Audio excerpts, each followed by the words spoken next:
আসসালামু আলাইকুম। আমরা অর্থ আইন ২৬-২৭ দেখলাম যে স্বর্ণ অলংকার ও রৌপ্য ক্রয়ের উপরে টিডিএস কর্তন করার একটা নির্দেশনা আসছে।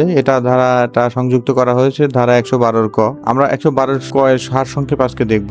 কারণ ইন্টারেস্টিং বিষয় হচ্ছে আমাদের স্বর্ণ, রৌপ্য ও স্বর্ণ অলংকারের যে টিডিএস কাটার নির্দেশনা দেওয়া হয়েছে সেটা আসলে কার জন্য কতটুকু ভালো হবে। এটা থেকে আসলে আমাদের বোঝা যাচ্ছে যে সরকার কতটা স্ট্রিক্ট ভাবে আমাদের টিডিএস এর এবং ভিডিএস এর কাজ করে যাচ্ছে, এর জন্য বা টিডিএস ভিডিএস এর কার্যক্রমের জন্য কত সুন্দর নিয়ম নীতিমালা সরকার প্রণয়ন করছে। দেখা যাক আমাদের ১১২ ক এর সারসংক্ষেপ কি এখানে বলা হয়েছে। আসলেই মূলত হচ্ছে এখানে আমরা দেখতে পারছি ক্রেতার স্বর্ণ, রৌপ্য অলংকার ও হিরো প্লাটিনাম ক্রয় করলে বিক্রেতাকে কর কর্তন বা টিডিএস করতে হবে।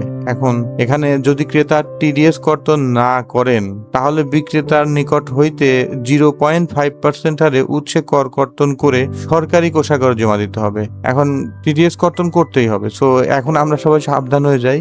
সোনা, রূপা বা রৌপ্য অলংকার যেটাই ক্রয় বিক্রয় করি না কেন, এখন আমাদের আওতায় টিডিএস এর আওতায় এটা চলে আসছে। এটাই হচ্ছে আমাদের জানানোর মূল বিষয় ছিল। তারপরে আমরা উদাহরণ সহ একটা বাস্তব উদাহরণ সহ দেখতে পারি। সেটা হচ্ছে একজন ব্যক্তি স্বর্ণ অলংকার ক্রয় করলো।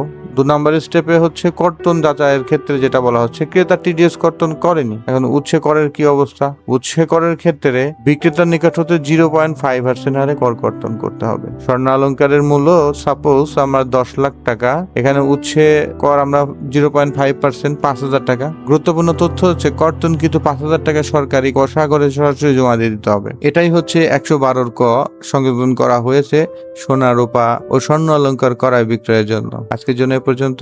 নেক্সটে আরো টিডিএস, ভিডিএস এবং ট্যাক্সের আপডেট তথ্য জানতে আমাদের চ্যানেলটিকে সাবস্ক্রাইব করুন এবং নতুন নতুন ভিডিওর অপেক্ষায় থাকুন। Thank you.